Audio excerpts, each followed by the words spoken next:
Hello everybody, welcome to my channel How to Solve Physics. My name is Praveen Gupta. आज हम alternating current का second lecture लेने जा रहे हैं. इसे हमने 3 लेक्चर्स में डिवाइड करने की कोशिश की है. वेरी फर्स्ट लेक्चर में हमने बेसिक्स डिस्कस किया था. आज सेकंड लेक्चर में हम इसके सर्किट्स पर देखेंगे और रिमेनिंग पोर्शन को थर्ड पार्ट में.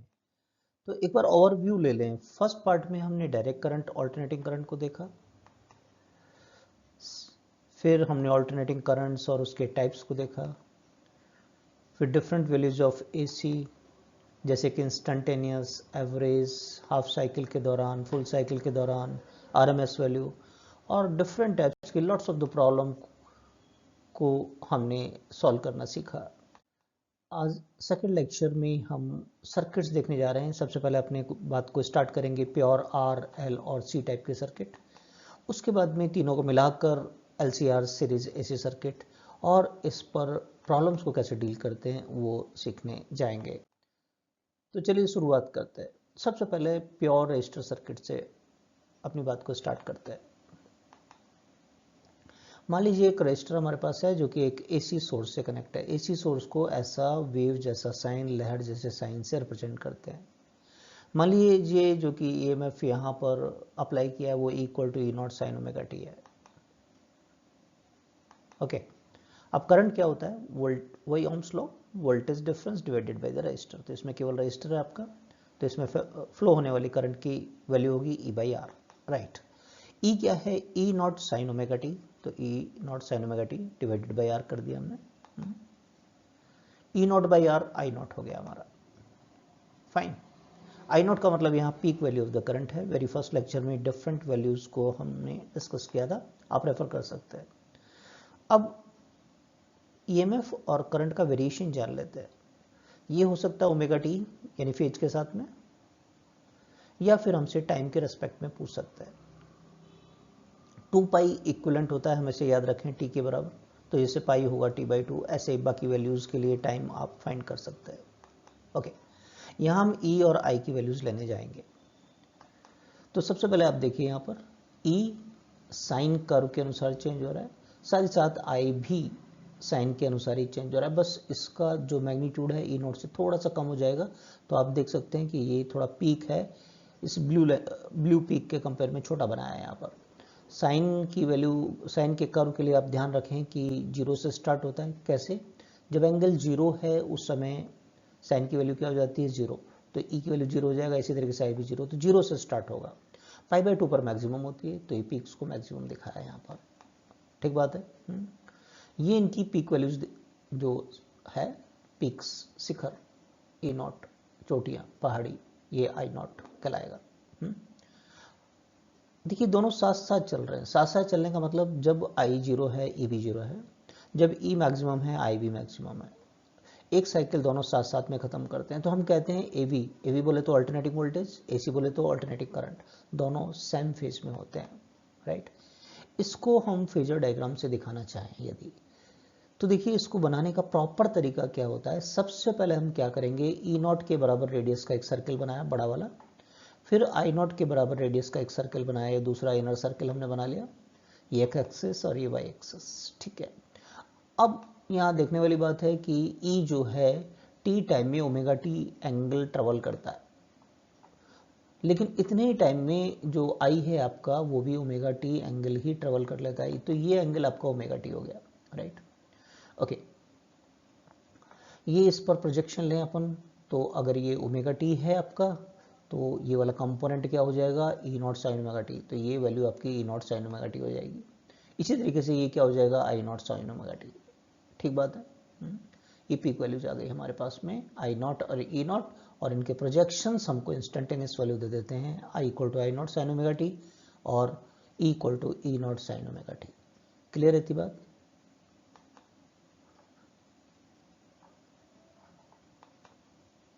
ये फेजर डायग्राम शो कर रहा है. प्रॉपर फेजर डायग्राम बनाने का तरीका ये है. अब एक प्योर इंडक्टर वाला AC सर्किट डिस्कस करते हैं. इंडक्टर कॉइल है जो AC सोर्स से कनेक्टेड है. AC सोर्स है E equal to E0 sine omega t. Fine. अब होता क्या है, जैसे करंट इसमें फ्लो होगा, चूंकि वेरिएबल ईएमएफ है तो वेरिएबल करंट होगा, करंट में चेंज आएगा तो एक ईएमएफ इस कॉइल के अक्रॉस में डेवलप होगा, जो पिछले चैप्टर्स में हमने डिस्कस किया था इलेक्ट्रोमैग्नेटिक इंडक्शन में, आप चाहें तो रेफर करें। E equal to minus L D I by D T, ये करंट ग्रो को अपोज करेगा। तो आप यदि इसमें करंट मेंटेन रखना चाहते हैं तो अप्लाइड ईएमएफ इस ई के बराबर और अपोजिट इन डायरेक्शन होना चाहिए, नहीं तो ये अपोज करेगा, करंट ग्रो नहीं होने देगा। तो इस ई की वैल्यू माइनस ई के बराबर होना चाहिए, तो माइनस से मल्टीप्लाई किया तो ये हो गया plus L T I by D T, कोई इशू नहीं आया था।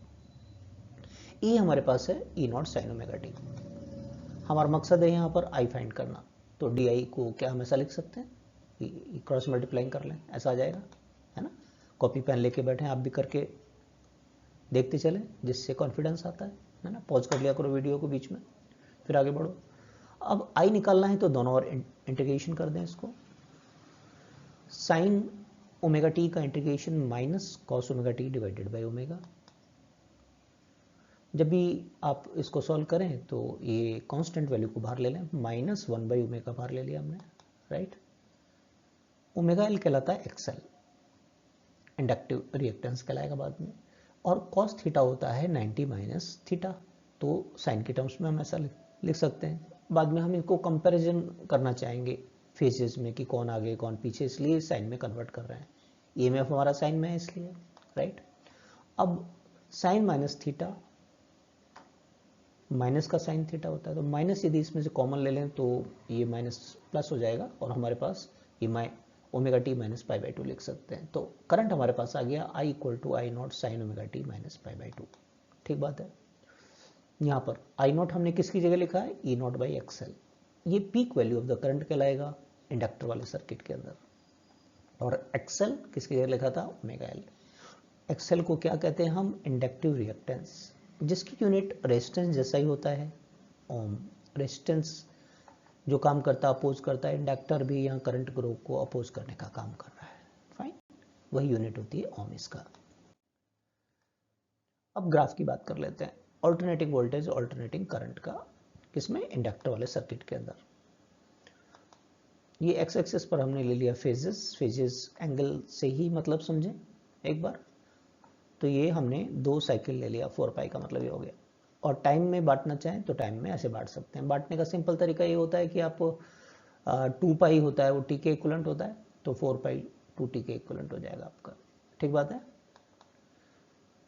वाई एक्सिस पर हम ईएमएफ और करंट को शो करेंगे। ईएमएफ हमारे पास क्या था, ई नॉट साइन ओमेगा टी, तो साइन वाला कर्व आएगा वो, तो लाइक दिस, ठीक बात है। आई हमने देखा था कि करंट लैग बिहाइंड था पाई बाई 2, है ना, ये देखिए माइनस पाई बाई 2 आ रहा है ना यहाँ पर,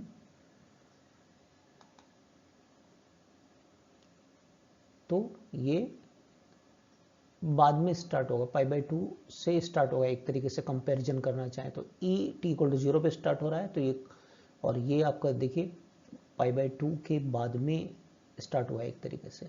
कॉस वाला कर्व बनाएंगे तो आप माइनस कॉस का कर्व आ रहा था, ध्यान दीजिएगा, रेफर करो, बैक करो वीडियो को, क्या माइनस कॉस में बना था करंट आपका, जिसको कि आपने साइन में कन्वर्ट किया था, तो माइनस कॉस का कर्व ऐसा आता है, या ऐसे ध्यान कर लें आप, फाइन। तो यहाँ नजर आ रहा है हमारे पास में, इक्वेशन से भी देख सकते हैं कि current lag behind EMF by pi by 2, दोनों में कितने का डिफरेंस है, पाई बाई 2 का, और कौन पीछे किसका कम है फेज, करंट का, तो क्या कहते हैं, current lags behind the EMF by pi by 2। इसमें यदि हम फेजर डायग्राम बनाना चाहें तो फेजर डायग्राम का प्रॉपर तरीका क्या होता है, जो आजकल लिटरेचर बुक्स में नहीं आता है, कि सबसे पहले हम ई नॉट और आई नॉट के बराबर रेडियस के सर्कल्स बनाएं। ये ई नॉट रेडियस लिया है, ज़्यादा है, ये आई नॉट रेडियस का, ये एक्सेस, ये वाई एक्सेस हमने ले लिया। अब देखिए ई नॉट है टी टाइम में ओमेगा टी एंगल ट्रेवल कर रहा है, उसी टाइम टी पर ये पाई बाई 2 पीछे है, तो यहाँ से नापकर पाई बाई 2 हम पीछे करेंगे, यहाँ से जब करंट को बनाएंगे। अब प्रोजेक्शन यदि हम लें तो ये देखिए एंगल के सामने वाला कंपोनेंट साइन होता है ना, तो ये वाला इतना, ये क्या हो जाएगा, E naught sine omega T, instantaneous value दे देगा टी टाइम पर, राइट। अब ये देखिए नापकर हमने पाई बाई 2 पीछे कर दिया है करंट को, इसी टाइम इंस्टेंट पर करंट दिखाना चाहेंगे किसी टाइम इंस्टेंट पर, तो इसका प्रोजेक्शन ले लें यहाँ पर, तो ये जो वैल्यू होगी आपकी वो कहलाएगी I naught sine omega T minus pi by 2। Clear है यहाँ तक सभी को? अब लेते हैं एसी सर्किट जिसमें कि कैपेसिटर कनेक्टेड हो, ऐसा एसी सोर्स के साथ में कनेक्टेड है। एसी सोर्स है E equal to E naught sine omega t. अब जैसे ही करंट फ्लो होता है तो कैपेसिटर में चार्ज स्टोर होता है। किसी इंस्टेंट पर अगर E पोटेंशियल डिफरेंस है कैपेसिटर के अक्रॉस तो Q इक्वल टू क्या होगा, C। ठीक बात है। E की वैल्यू क्या है, ई नॉट साइन ओमेगा टी। अब हमारा मकसद है इसमें किसी इंस्टेंट पर करंट कितना है, ठीक है। तो हमें पता है करंट क्या होता है, dq बाई dt। तो हमें डिफरेंशिएट करना होगा इस पर। C ई नॉट तो कांस्टेंट है यानी साइन ओमेगा टी का, और साइन ओमेगा टी का डिफरेंशिएशन आप बताइए क्या होता है, क्या होगा, साइन ए टी का क्या होता है, a cos omega cos A T. अगर ए टी है तो इस केस में क्या हो जाएगा, ओमेगा कॉस ओमेगा टी। तो ये ओमेगा यहाँ लिख दिया कॉस ओमेगा टी। अब हमें बाद में कंपैरिजन करना है तो मकसद रहेगा कि साइन में कन्वर्ट करें इसको, ठीक है। एक बार हम ये ओमेगा सी को ऐसा लिख सकते हैं, यस। इसे 1 बाई ओमेगा सी को कहते हैं एक्स सी, और कॉस को साइन में हम ऐसा कन्वर्ट कर सकते हैं pi by 2 plus 90 plus theta. Sine 90 plus theta भी कॉस थीटा होता है, माइनस तो कुछ है नहीं, उसको इन्वॉल्व करना नहीं है हमको, ठीक है। तो ई नॉट बाई एक्स सी है वो आई नॉट कहलाएगा हमारा। तो ये करंट का इक्वेशन आ गया, ऑल्टरनेटिंग करंट का इक्वेशन आ गया हमारे पास में। यहाँ पर आई नॉट हमने किसकी जगह लिखा है, ई नॉट बाई एक्स सी की जगह। और एक्स सी का मतलब क्या है, एक्स सी किसकी जगह लिखा था, 1 बाई ओमेगा सी। ये एक्स सी हमारा कहलाता है कैपेसिटिव रिएक्टेंस। इसकी भी यूनिट क्या होती है, ओम। क्लियर है यहाँ तक? अब दोनों इक्वेशन देखकर खुद से बताओ, पाई बाई 2 का डिफरेंस है लेकिन करंट उसी टाइम पर लीड कर रहा है इसमें, तो क्या कहते हैं, current leads the EMF by pi by 2 radian. यानी कैपेसिटर वाला सर्किट होगा तो उसमें करंट लीड करेगा, और इंडक्टर वाला सर्किट होगा तो उसमें करंट लैग बिहाइंड होगी पाई बाई 2। अभी तक हमने ये देखा है, क्लियर है इतना? अब ग्राफ देख लेते हैं alternating voltage and alternating current में, फेज या टाइम के साथ में। एक्स एक्सेस पर हम ले लेते हैं फेजेस को, फेजेस यानी एंगल, 2 साइकिल दिखाने जा रहे हैं, और इसको हम टाइम में चेंज करना चाहें तो ऐसा लिख सकते हैं। वाई एक्सेस पे लेंगे वोल्टेज और करंट को। अल्टरनेटिंग वोल्टेज था ई नॉट साइन ओमेगा टी, तो साइन वाला इक्वेशन होगा ये, तो 0 से स्टार्ट होगा, 2 साइकिल दिखा दी हमने। करंट देखा था हमने, लीड कर रहा था यहाँ पर, है ना, प्लस कॉस वाला कर्व होगा, तो यहाँ से कहीं से स्टार्ट होगा, मैग्नीट्यूड में कम दिखा देंगे इसको। ये बेसिकली कॉस था, तो आप ऐसे देखें तो कर्व इसका यहाँ से कॉस वाला कर्व है, मैग्नीट्यूड पीक इसका कम है, ठीक बात है। हमारा करंट लीड कर रहा था ईएमएफ से पाई बाई 2, राइट। यदि फेजर डायग्राम दिखाना चाहें आप सर्किट का तो प्रॉपर तरीका होता है, पहले ई नॉट और आई नॉट के बराबर रेडियस लीजिए और सर्किल बनाइए, कॉन्सेंट्रिक सर्कल्स। ये एक्स एक्सिस दिखा दिया, वाई एक्सिस दिखा दिया। अब टी टाइम पर EMF omega T angle travel करता है, राइट। तो इसका प्रोजेक्शन यदि हम वाई एक्सिस पे दिखाना चाहेंगे तो ये हो जाएगा E naught sine omega T, यानी किसी टाइम इंस्टेंट पर ई की वैल्यू है।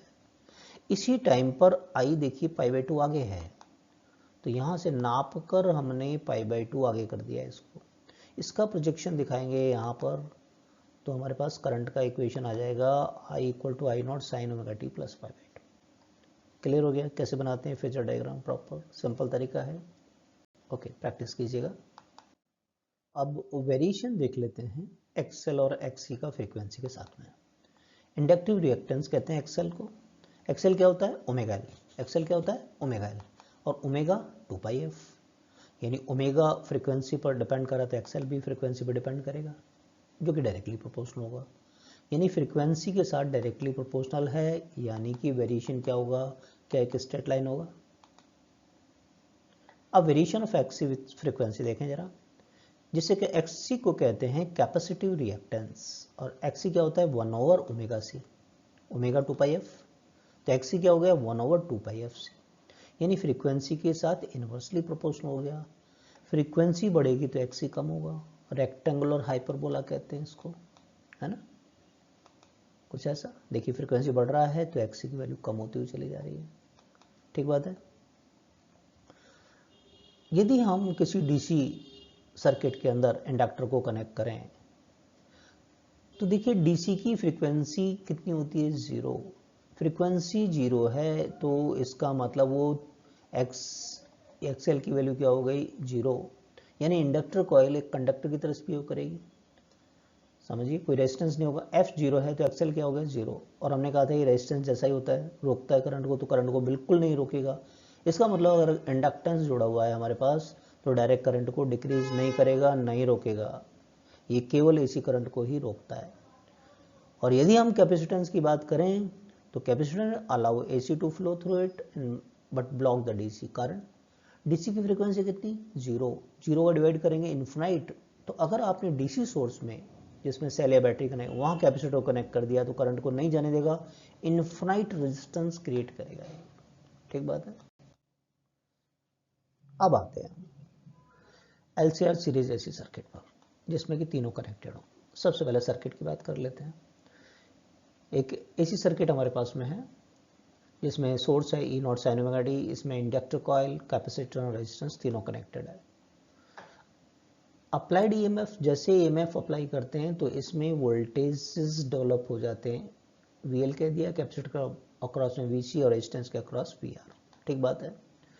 सबसे इंपॉर्टेंट बात रहती है इन सर्किट को सॉल्व करने के लिए फेज रिलेशन। सेकंड स्टेप के अंदर फेज रिलेशन हमने तीनों का अलग अलग देखा प्योर सर्किट में। उन्हें याद रखो कि आर वाले में करंट और वोल्टेज एक ही फेज में होते हैं। ठीक बात है। एल में करंट लेग बिहाइंड होती है, पीछे होती है पाई बाय 2 से। Sign omega T minus pi by 2 आया था, याद करो। और अभी अभी जो कैपेसिटर वाला सर्किट देखा था उसमें करंट लीड कर रहा था पाई बाय 2। क्या आया था, I equal to I naught sine omega T plus pi by 2। तो ये एक्चुअली मैन इंपॉर्टेंट टेक्निक है इसी सर्किट के लिए, ध्यान रखो। जिससे कंप्यूटर में कई बार एरर आती है तो कोई मैसेजेस आते हैं, इनको मैसेजेस मान के चलो, इन्हीं से हम पूरे सर्किट को सॉल्व कर सकते हैं। This is the important factor, key factor of the AC circuits, phase relations. इन्हीं से पूरा सर्किट सॉल्व होगा। सबसे पहले बनाएंगे हम इनकी मदद से फेज डायग्राम।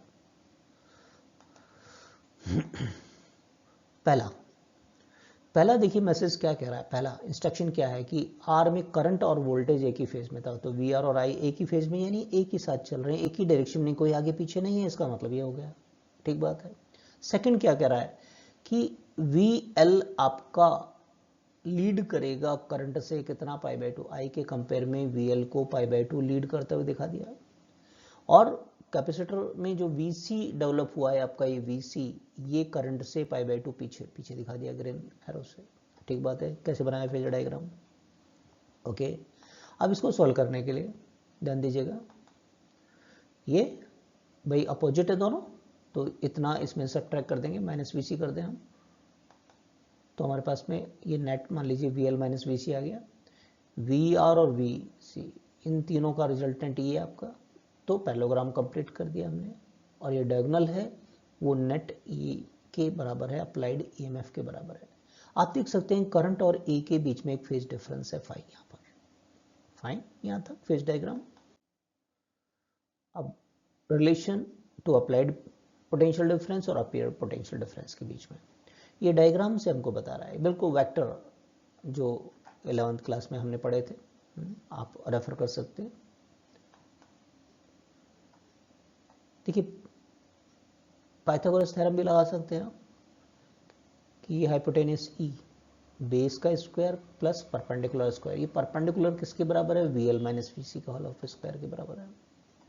ओके, तो ई की वैल्यू होगी square root of V R square plus V L minus V C का होल स्क्वायर। तो एक इंपॉर्टेंट बात है कि अगर ये डीसी सर्किट होता तो वोल्टेज हम स्केलर मानते हैं, तीनों का एडिशन अप्लाइड के बराबर है, लेकिन एसी में बिल्कुल अलजेब्राइक सम के बराबर नहीं है, ये वेक्टर की तरह से डील करना है। इसमें जो फेज डिफरेंसेस थे ध्यान दीजिए, तो वेक्टर के बीच में जो एंगल होते हैं उसकी तरह से बिहेव करता है। अब इंपिडेंस ऑफ द सर्किट, अब इस सर्किट में केवल रेजिस्टेंस नहीं है, एक्सी भी होगा, इसका एक्सएल भी होगा, तो तीनों मिलकर करंट के क्रो में कितना पोजीशन क्रिएट करते हैं, that is known as impedance. उसको क्या कहते हैं, इंपिडेंस। तो अभी हमने देखा था वोल्टेज का इक्वेशन, ये अगर जेड इंपिडेंस को जेड से रिप्रेजेंट करते हैं, वही ओम्स लॉ की तरह, voltage difference equal to I into R कहते हैं ना, E equal to I Z हो गया टोटल। VR को क्या कहेंगे IR, VL को क्या कह देंगे IXL, VC को IXC। ठीक है, ये लहर जैसा साइन है, इट कैरी द मीनिंग कि विच एवर द ग्रेटर, जो भी बड़ा होगा छोटे को उसमें से माइनस करेंगे। अब ये मान के चल रहे हैं हम कि VL बड़ा था VC छोटा है, इसलिए VL माइनस VC किया हमने यहाँ पर। इसका अपोजिट भी हो सकता है। ओके, आई स्क्वायर कॉमन आ जाएगा यहाँ से, I square throughout the equation cancel कर दिया तो इतना बच गया हमारे पास। तो इम्पिडेंस ये हो गया स्क्वायर रूट लेने पर, इम्पिडेंस ऑफ द सर्किट ये कहलाएगा। क्लियर रहती बात। नेक्स्ट बात जो आपसे पूछी जा सकती है, phase difference between E and I applied and जो करंट फ्लो रहा है उसके बीच में, ये फाई की वैल्यू tan फाई, ये इम्पिडेंस ट्राइंगल या वोल्टेज ट्राइंगल कह दें आप इसको। tan थीटा जैसे निकालना चाहें तो परपेंडिकुलर बेस कहेंगे, परपेंडिकुलर ये वाला VL माइनस VC के बराबर है, बेस वोल्टेज VR के बराबर है। वैल्यू रख दीजिए तो आप एक्सेल के से भी इसको रिप्रेजेंट कर सकते हैं। फिलहाल फाई क्या है, tan inverse VL minus VC और VR। यदि आप रिएक्टेंस और रेजिस्टेंस की टर्म्स में निकालना चाहें तो इनकी वैल्यू रख दें, VL IXL और VC क्या होगा IXC, VR क्या होगा IR। आई से आई सारे कैंसिल हो जाएंगे, तो tan फाई क्या हो गया XL minus XC divided by R, यानी कि phi is tan inverse XL minus XC और R। ठीक बात है। अब ये मान के चल रहे हैं आपका कि ये आपका XL ज़्यादा था इसलिए VL ज़्यादा था। अगर ऐसा हो किसी केस में कि XC ज़्यादा है तो फिर XC माइनस XL करने का है। ये देखिए प्रॉपर माइनस नहीं लगाया, ये लहर जैसा वेव जैसा साइन बनाया, इट कैरी द मीनिंग जो भी बड़ा होगा उसमें से छोटे को माइनस करना है। क्लियर थी बात। ओके, अब इसके कुछ स्पेशल केसेस ले लेते हैं। बार बार कह रहे हैं कोई भी बड़ा हो सकता है। मान लीजिए XL XC से बड़ा है जैसा कि लेके चल रहा है, ठीक है, इसका मतलब ओमेगा L 1/ωc से बड़ा होगा। तो ऐसे केस में tan फाई हमारा पॉजिटिव आएगा, यानी फाई पॉजिटिव हो गया। तो current lags behind the EMF by the phase phi, current हमारा पीछे होगा वोल्टेज के कंपेयर में जैसा कि दिखा है। और वोल्टेज करंट से आगे किस में होता है, इंडक्टर सर्किट में। तो ऐसे सर्किट में इंडक्टेंस डोमिनेंट रोल प्ले करेगा। इसमें वोल्टेज आगे होगा और करंट पीछे होगा, जैसा यहाँ पर दिखा है। देखिए वोल्टेज आगे यानी t इक्वल टू 0 पे स्टार्ट हो गया है, और ये कुछ टाइम के बाद में स्टार्ट होगा, यानी ये पीछे है करंट आपका। ये ऐसा हो सकता है कि XL छोटा एक्सेस है, ये कब होगा जब ओमेगा L छोटा हो। ऐसे केस में tan फाई हमारा नेगेटिव हो जाएगा। यहाँ देखिए, यहाँ पर XL छोटा है तो ये नेगेटिव आएगा। ये नेगेटिव है इसका मतलब ये नीचे आ जाएगा आपका, तो वोल्टेज पीछे हो गया आपका ऐसे केस में। तो करंट लीड करेगा, और करंट लीड किस में करता है, कैपेसिटिव सर्किट में। तो ऐसे LCR सर्किट में कैपेसिटेंस डोमिनेंट रोल प्ले करेगा, कैपेसिटेंस डोमिनेंट सर्किट कहलाएगा। ऐसे केस में करंट आपका लीड करेगा। देखिए करंट पहले से 0 से भी पहले से स्टार्ट हो गया है, तो करंट लीड कर रहा है, करंट पहले स्टार्ट हुआ है और वोल्टेज आपका ये। या दूसरे केस में आपको यहाँ से स्टार्ट करें तो कॉस वाला कर्व मान सकते हैं, है ना। तो साइन से कंपेयर करेंगे तो क्या कहेंगे, साइन ओमेगा टी प्लस π/2, तो π/2 आगे है, ये करंट लीड कर रहा है कैपेसिटिव सर्किट के अंदर। क्लियर रहती बात। थर्ड केस ऐसा हो सकता है जबकि XL और XC आपके बराबर हों। ऐसे केस में tan फाई तो 0 हो जाएगा, ये 0 हो गया आपका, तो फाई 0 हो गया। तो E और I सेम फेज में आ जाएंगे। और E और I सेम फेज में कब थे, जबकि रेजिस्टेंस वाला सर्किट था, रेजिस्टेड प्योरली रेजिस्टेटिव सर्किट की तरह से बिहेव करेगा LCR सर्किट, है ना। E और I सेम फेज में होंगे, E और I साथ साथ चलेंगे। देखिए यहीं से स्टार्ट हुआ है, दोनों साथ साथ चले। ठीक बात है। ये कंडीशन AC सीरीज सर्किट की रेजोनेंस की कहलाती है, और सर्किट कहलाता है हमारा LCR series resonance AC circuit. ये लेक्चर हमारा बड़ा हो जाता है, इसलिए हम यहाँ से अब इस पर अभी तक जो पढ़ा है उस पर न्यूमेरिकल्स देखेंगे, और जो इस चैप्टर का रिमेनिंग पोर्शन है रेजोनेंस, और वो फिर नेक्स्ट लेक्चर के लेंगे। लेकिन अभी बने रहिए हमारे साथ में, इसके साथ न्यूमेरिकल देखते हैं अपन कि न्यूमेरिकल्स को कैसे डील करना है। अब क्वेश्चन डील करना सीख लेते हैं इस पर। वेरी फर्स्ट क्वेश्चन स्क्रीन पर आपके सामने है, to glow a bulb of 120 volt and 60 watt. Bulb पर लिखा रहता है कितने वोल्टेज का है, कितने वॉट का है। सप्लाई है 130 वोल्ट 50 हर्ट्ज, फ्रिक्वेंसी देखा रखा है यानी एसी सप्लाई है। तो कैलकुलेट रेजिस्टेंस और इंडक्टेंस, और पे ध्यान दीजिएगा, that has to be connected in series with the bulb. Bulb को पूरी पावर से ग्लो करवाने के लिए, देसी भाषा में कहते हैं जलाने के लिए, हमें सर्किट में एक रेजिस्टेंस, आपको दो ऑप्शन है, रेजिस्टेंस कनेक्ट कर सकते हैं, इंडक्टेंस। तो रेजिस्टेंस की वैल्यू बताइए, इंडक्टर आपने कनेक्ट किया तो इंडक्टेंस की वैल्यू बताइए। ठीक है, यदि आपने रेजिस्टेंस कनेक्ट किया, बल्ब के साथ में रेजिस्टेंस को कनेक्ट किया, तो ये सिचुएशन आपके पास में, तो current through the bulb to glow with the full power, यानी फुल कैपेसिटी के साथ ग्लो करे, तो पहले तो बल्ब में से कितनी करंट जाना चाहिए, वो पावर भी पता है हमको और वोल्टेज भी पता है, यहाँ से निकाल लेंगे। 60/120 1/2 एम्पियर इसमें से फ्लो होनी चाहिए। अब ये सीरीज में है दोनों, तो करंट रजिस्टर में भी इतनी ही जाएगी, इससे ये पता लग गया हमको। तो वोल्टेज अक्रॉस द रजिस्टर निकाल लें हम यहाँ पर, बल्ब में भी ये रेजिस्टेंस ही होता है, तो रेजिस्टेंस तो प्लस है बेसिकली, तो ये वोल्टेज का प्लस 130 के बराबर है। तो VB बल्ब के अक्रॉस में और रजिस्टर के अक्रॉस में अप्लाइड, किसी समय पर अप्लाइड के बराबर होगा। ओके, ये RMS वैल्यू कहलाती हैं। जब गिवन वैल्यू जो होती है वो क्या कहलाती है, RMS वैल्यू। तो VR हो गया E minus VB। VR E की वैल्यू कितना 130, और बल्ब को पूरी पावर से ग्लो करने के लिए 120 वोल्ट चाहिए। ठीक है, तो 10 वोल्ट हो गया, रेजिस्टेंस के अक्रॉस में वोल्टेज आ गया। हमसे रेजिस्टेंस की वैल्यू चाहिए, अब करंट पता है, वोल्टेज डिफरेंस आ गया, तो आप रेजिस्टेंस निकाल सकते हैं। Ohm's law, R = VR/I, 10 divided by 1/2 यानी 20 ओम। क्लियर है यहाँ तक। दूसरी चॉइस है हमारे पास, यदि इंडक्टेंस को जोड़ दिया सीरीज में, एक इंडक्टर कॉइल जोड़ा है आपने, और फिर पूरी पावर से ग्लो करवाना है। ठीक है, तो करंट थ्रू द बल्ब वो तो हमें पता है, क्योंकि वोल्टेज और दोनों पता है इसका। तो P और वोल्टेज डिफरेंस जो बल्ब पर रेटेड है, ये 60/120 गिवन, हमको 1/2 एम्पियर जाना चाहिए, करंट तो दोनों में एक ही जाएगा। अब इससे वोल्टेज अक्रॉस द इंडक्टर हम निकाल लें।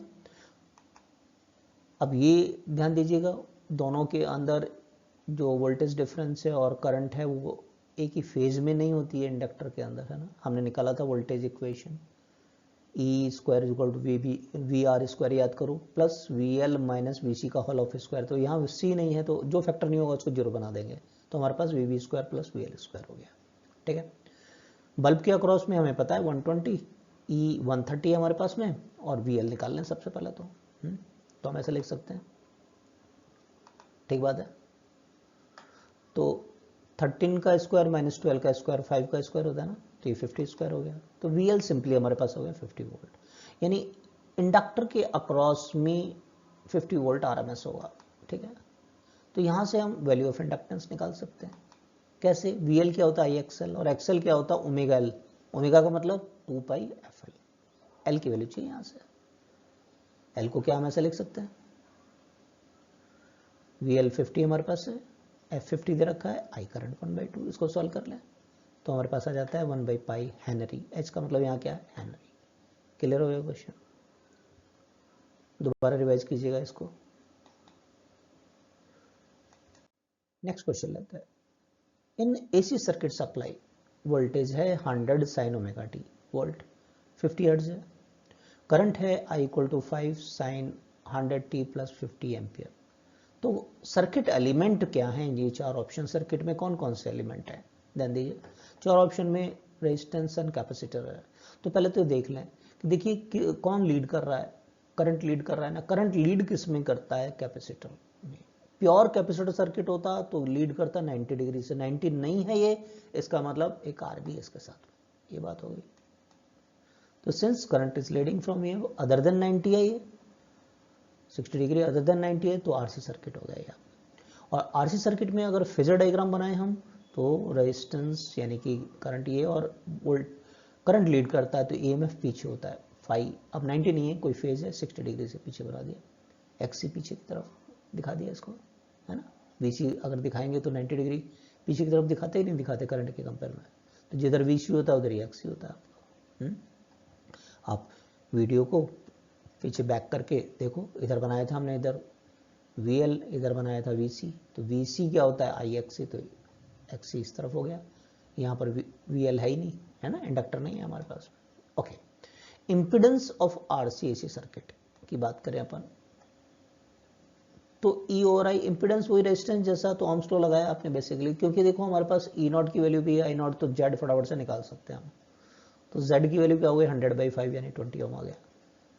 जेड क्यों निकाला कि जेड स्क्वायर क्या होता है आर स्क्वायर प्लस एक्सी का स्क्वायर, यस सर, है ना। अब रेजिस्टेंस से नई सी सर्किट निकालना चाहें तो देखिए यहाँ से हमारे को बहुत, ये अगर फेजर डायग्राम बना लिया तो जल्दी हम सॉल्व कर लेंगे, बड़े बड़े फॉर्मूले की जरूरत नहीं है, सिंपल टेक्नोमेट्री लगा के भी। तो यहाँ से देखिए आप गौर से कि आर किसके बराबर है, ये आर क्या जेड कॉस थीटा के बराबर है क्या, जेड कॉस थीटा आर के बराबर है, यस जेड कॉस, और जेड हमारे पता है, और फाई यानी फेज डिफरेंस भी हमको गिवन है, तो आर यहाँ से आ जाएगा सिंपली 20, और कॉस 60 क्या होता है 1/2, 2 से कट किया तो 10 ओम आ गया रेजिस्टेंस।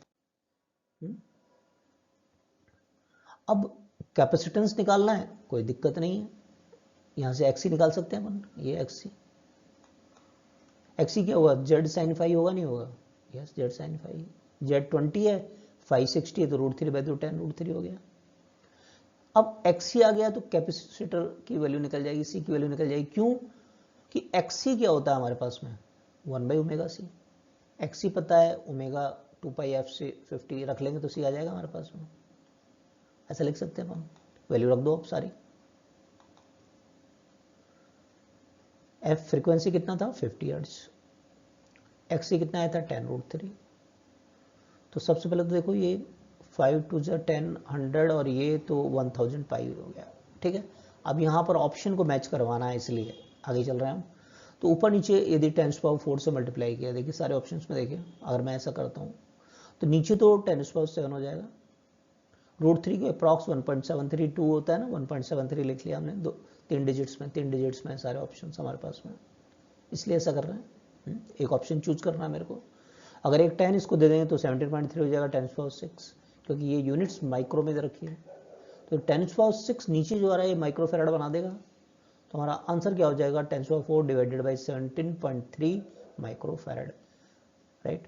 तो रेजिस्टेंस की वैल्यू आ गई, सी की वैल्यू आ गई, तो कौन सा ऑप्शन आ गया अपने पास में, first is the correct choice, है ना, रेजिस्टेंस हमने निकाल लिया था। क्लियर है।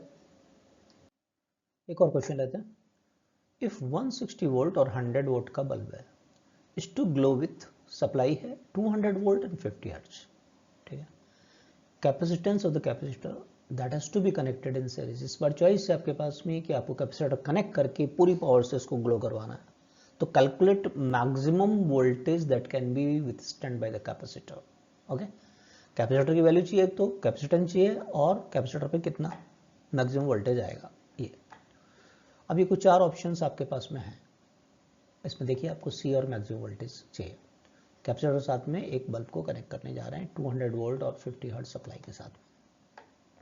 पहले तो current through the bulb to glow with the full power, full capacity के साथ में। तो देखिए इसका वोल्टेज भी दे रखा है हमको, और ये भी पी भी दे रखा है, तो पी और वी कर लेते हैं अपन। पहले क्वेश्चन में किया हमने 100/160, तो 5/8 एम्पियर हमारे पास आ गया। अब वोल्टेज अक्रॉस द कैपेसिटर निकालते हैं अपन, क्योंकि इसके लिए तो हमें पता है 160 है। अब ये दोनों एक ही फेज में नहीं होते हैं। इक्वेशन क्या होता है वोल्टेज का, applied E square V B square plus V C square, V L नहीं है यहाँ पर तो उस फैक्टर को 0 कर दिया है, ठीक है ना, आर एल सी सर्किट में देखा था हमने। तो वी सी निकालना है तो ऐसा बन जाएगा, ये 200 है हमारा और ये 160, ये रहा 160, ठीक है। इसको सॉल्व कर लें, 40 का स्क्वायर कॉमन ले लें, थोड़ा कैलकुलेशन आसान हो जाएगी इस टेक्निक से करेंगे, तो ये 5 स्क्वायर माइनस 4 स्क्वायर, जो कि आप जानते हैं 3 स्क्वायर होता है, तो स्क्वायर रूट लेना आसान हो जाएगा। 40 × 3 यानी 120 वोल्ट, इसके अक्रॉस में आरएमएस वैल्यू आने वाली है 120 वोल्ट, ठीक बात है। अब maximum voltage withstand across the capacitor, peak value और आरएमएस में क्या रिलेशन होता है, आरएमएस इक्वल टू V0/√2 होता है, कुछ नहीं, आरएमएस तो निकाल लिया आपने, तो V0 क्या हो गया √2 times of the RMS value, RMS value कितनी आई कैपेसिटर के अक्रॉस में 120, तो V0 हो गया 120√2, 120√2, 120√2, यानी कि फर्स्ट और सेकंड में से कोई एक ऑप्शन आने वाला है ना। सी की और वैल्यू निकाल लें तो फिर हम चूज कर पाएंगे कि फर्स्ट होगा कि सेकंड होगा। वैल्यू ऑफ द कैपेसिटेंस, अब वीसी क्या होता है IXC, XC क्या होता है 1/ω/C, ठीक है, यहाँ से C ऐसा लिख सकते हैं। I की वैल्यू 5/8 आया था, 2 पाई, F की आई फ्रिक्वेंसी 50 और VC कितना आया था हमारे पास 120। सॉल्व करो तो 1/192 इंटू 100 पाई फैरड, ये हमारे पास में आ जाएगा, है ना। ये आपने कट कर दिया है 5 से 50, तो ये 10 आ गया है, चेक कर लो, क्रॉस चेक कर लो।